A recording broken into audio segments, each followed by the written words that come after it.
सुभान अल्लाह सुभान अल्लाह।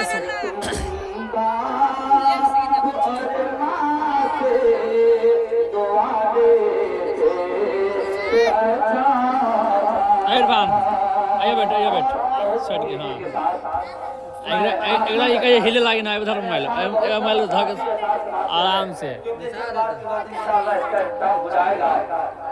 जमाने की मोहब्बत में बहुत आंसू बहाते हैं।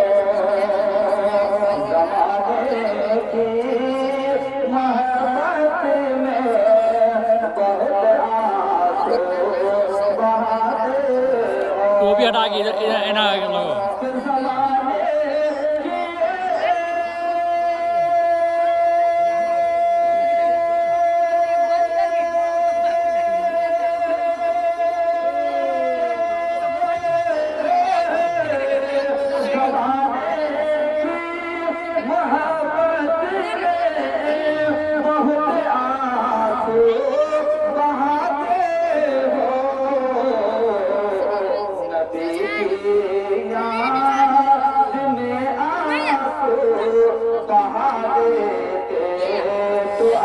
सुभान अल्लाह सुभान अल्लाह।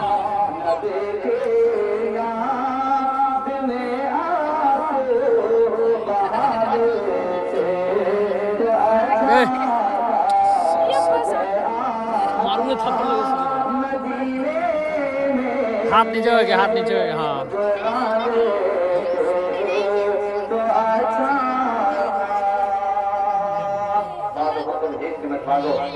सभी रिसालत के दरबानो और से आदम के दीवानो और या उम्मत के जानिसारो दोनों आदम के मालिक को मुकार हम गरीबों के गमगुजार आकाए नामदार मदीने के ताजदार हम सब हो गया आका अहमद मुस्तफा रूह फिदा जनाब मुहम्मद रसूलुल्लाह सल्लल्लाहु अलैहि वसल्लम बना है एक मर्तबा दुरूद पाक पढ़े अल्लाह सैयदना शफीना बारिक सलीम अस्सलाम वालेकुम या रसूलुल्लाह सल्लल्लाहु अलैहि वसल्लम। साइड हो गया हमने अभी जिस आयत करीमा तिलावत करने का शर्फ हासिल किया वही साइड दोनों तो साइड में एक साइड में हाँ बस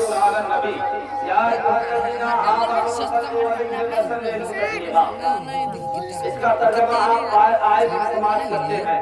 फातिहा से लेकर मिलाद से लेकर मस्जिद में आए दिन पढ़ा भी जाता है सुना भी जाता है। आज उन्हीं हमारा कहते हैं तस्लीमा तस्लीमा तो हमारा फुरूज शरीफ शुरू हो जाते हैं। बहरहाल इसका तर्जुमा ये है कि बेशक अल्लाह और उसके फरिश्ते उस गैरदार रसूल पर उस नबी पर दुरूद पढ़ते हैं दुरूद भेजते हैं। या युहल्लज़ीना आमनू ऐ ईमान वालों तुमने अपने नबी पर खूब दुरूद व सलाम पढ़ा। क्या है खूब दुरूद व सलाम पढ़ो। ये किसका हुक्म है? ये किसी और का हुक्म है? उस जल्ला शाह का हुक्म है जिसने हम और आपको इस खातिर पर भेजा इस लायक बनाया अपना शुऊर दिया और बहुत कुछ हम और आप करते हैं। उस रब का हुक्म है कि मैं भी अपने उस महबूब पर उस रसूल पर दुरूद भेजते हैं। मेरे मलाइका भी दुरूद पढ़ते हैं। ऐ ईमान वालों ऐ मेरे नबी उस महबूब के उम्मतियों तुम भी अपने नबी पर खूब खूब दुरूद व सलाम पढ़ा करो। एक बार दुरूद व सलाम पढ़ लीजिए। अल्लाहुम्मा सल्ली अला सय्यिदना सफीना मौलाना मोहम्मदिन बारिक सल्लिम सलातो व सलाम अलैहि या रसूलुल्लाह सल्लल्लाहु तआला अलैहि वसल्लम। इसका फायदा क्या है? शायद क्या लिखा है हर दर्द की दवा है सल्ले अला मोहम्मद। क्या है? हर दर्द की दवा है सल्ले अला मोहम्मद। दादी से हर बला है सल्ले अला मोहम्मद। और जब दुनिया में है तो तमाम बीमारी का इलाज क्या है? दुरूद पाक। और मर जाए तो उसका भी फायदा क्या है? आगे शायद कहता है जन्नत मकाम होगा दोजख हराम होगा जो पढ़ के मर गया है सल्ले अला मोहम्मद। मोअज़्ज़ज़ सामिन किराम, बिरादरान इस्लाम, आइए आइए दुरूद पाक की बरकत कुछ आप समाप्त करते चले। एक मर्तबा हजरत सैयद जदूदी रहमतुल्लाह अलैह का वाक़या आपने सुना भी होगा, नहीं तो आप फिर सुन लीजिए और अपने ईमान को ताजा कीजिए। सैयद जदूदी रहमतुल्लाह अलैह बहुत बड़े पाए के बुजुर्ग है, आदमी दीन है, एक वली अल्लाह भी है। आखिरकार एक वक्त ऐसा आया, उनका बहुत ही चर्चा था, उनका बहुत ही नाम था, जिधर गुजरते देखते लोग अदब से झुक जाते, अदब से हाथ बांध लेते, अदब से खड़े हो जाते। ये मकाम था हजरत सैयद जदूदी रहमतुल्लाह अलैह का। आखिरकार एक वक्त एक रास्ता से गुजर रहे थे, एक रास्ते से जा रहे थे, कुछ समय आया, कुछ जरूरी पड़ गए, अपने भाषा में कह दीजिए कि उन्हें जरूरत पड़ गए, कुछ जरूरत हो गए। आखिरकार वो यूं समझ लीजिए कि उनके वजूद टूट गए, उनके वजूद टूट गए। आखिरकार अब वजू की तलाश में पानी को तलाश करने लगे। चलते चलते एक कुआं मिला, एक इंदा मिला। आखिरकार इंदा में हम और आपको मालूम होना चाहिए, जो बुजुर्गों का उन्हें मालूम है कि इंडे से पानी किस तरह निकाला जाता है, कुएं से पानी किस तरह निकाला जाता है। आखिरकार वहां पहुंचने के बाद देखते क्या है, न कोई डोल है, न कोई रस्सी है, कोई चीज है नहीं, पानी निकालने का कोई इंतजाम नहीं। लेकिन आखिर पानी निकाला जाए तो कैसे निकाला जाए, वजू की जरूरत है। कुछ हाजात तो मैंने कर दिया है, लेकिन अब वजू की जरूरत है, पानी निकाले तो कैसे निकाले। अब सोच रहे हैं, कुएं की तरफ जाते हैं, उस तरफ से झांकते हैं कि पानी कैसे निकालते होंगे, यहाँ के लोग पानी कैसे लेते होंगे। मगर कुछ दूरी पर एक बिल्डिंग थी, बिल्डिंग पर एक बच्ची थी। वो बच्ची उस बिल्डिंग से देख रहे हैं, उस बिल्डिंग से देख रहे हैं कि सैयद जदूदी रहमतुल्लाह अलैह पानी की वजह से घूम रहे। आखिरकार आवाज लगाई वहीं से कि आप ऐसा मालूम होता है कि अल्लाह के वली है, सैयद जदूदी रहमतुल्लाह आप ही है। कहा मैं ही हूँ, आप ही का नाम इतना हो रहा है, आप ही का चर्चा इतना है।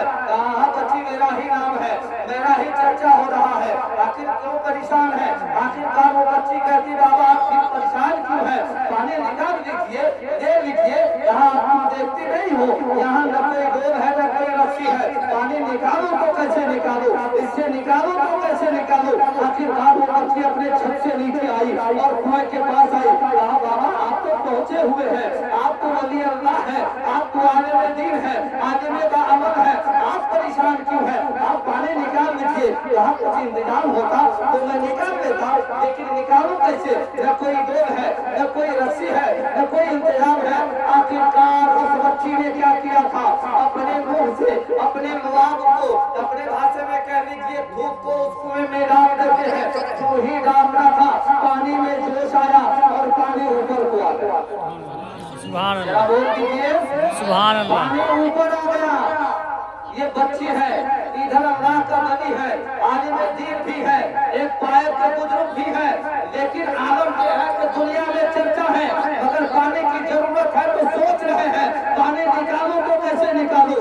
आखिरकार इंतजाम होना चाहिए, लेकिन उस बच्ची ने पानी में फूंका, पानी ऊपर आया है। अब भी हजरत सैयद जदूदी रहमतुल्लाह अलैह परेशान हो जाते हैं, हैरान होते हैं, आखिर मामला क्या है। आखिरकार उस बच्ची से पूछते हैं, बच्ची बता कि तेरे अंदर ये कमाल कैसे आया, तेरे अंदर ये कमाल कैसे आया। कहा ऐसा कौन सा अमल है जो तू करती है कि तेरे अंदर इतना कमाल है कि पानी अगर नीचे तह में हो, अगर तू फूंक दे तो पानी ऊपर को आ जाए, पानी ऊपर को आ जाए। बच्ची ने कहा बाबा ऐसी कोई कमाल मेरे अंदर नहीं, न कोई ऐसी इबादतें हैं कि जिसके बारे में आपको बताऊं, न कोई ऐसी नमाज है कि मैं रात की तारीकी में अंधेरे में पढ़ता हूं तो मैं आपको बताऊं उसका जवाब होगा। कहा बच्ची बात तो जरूर कुछ है, जो असरात जो चीजें तुम्हारे अंदर है। तो उस बच्ची ने क्या कहा था कि हुजूर कोई ऐसी इबादत नहीं, बस एक चीज जरूर है जो मैं जानती हूँ, बस जब चाहे जिस वक्त चाहे उठते बैठते चलते फिरते अपने नबी पाक पर दुरूद पाक पढ़ लेती हूँ, यही वजह है कि मेरे अंदर ये कमाल आ गया है। क्या करने से, बस दुरूद पाक पढ़ने का कमाल है। आइए हमारा भी दरूद पाक पढ़े अल्लाह से देना अल्लाहुम्मा सल्ली अला सय्यिदना सफीना मौलाना मुहम्मद सल्लम सल्लल्लाहु अलैहि के या रसूलुल्लाह सल्लल्लाहु तआला अलैहि वसल्लम। क्या समझ में आया? और यही तक के नहीं, दरूद पाक की फजीलत यूं समझ लीजिए कि अल्लाह तबारक व तआला ने जिस खालिक मालिक ने इस कायनात को बनाया, नमाज पढ़ने का हुक्म दिया हमारा कि नमाज पढ़ो। रमजान का महीना करीब है, आने वाला इस महीने के बाद रमजान का ही महीना होगा। हुक्म है रोजा रखो, मालदार है ज़कात अदा करो, इस्तिताअत रखते हो तो जाकर खाने काबा की ज़ियारत करके आओ। ये सब करने का हुक्म दिया, लेकिन रब नहीं करता, रब नमाज नहीं पढ़ता, रोजा नहीं रखता, हज ज़कात नहीं करता, लेकिन बंदों को करने का हुक्म दिया है कि तुम नमाज पढ़ो, तुम रोजा रखो, तुम ज़कात दो, तुम साहिब इस्तिताअत हो तो हज भी करो। मगर नबी पर दुरूद पढ़ने की बारी आई तो ये नहीं कहा कि तू ही पढ़ो हम नहीं पढ़ते, बल्कि पहले ऐलान कर दिया कि बेशक मैं और मेरे फरिश्ते उस गैबा रसूल पर दुरूद पढ़ते हैं। या अय्युहल्लज़ीना आमनू, ऐ ईमान वालों, तुम भी अपने नबी पर खूब खूब दुरूद और सलाम पढ़ा करो। इससे क्या पता चला कि दुरूद पाक की बहुत बड़ी फजीलत है, बहुत बाबरकत चीजें वाकई किताब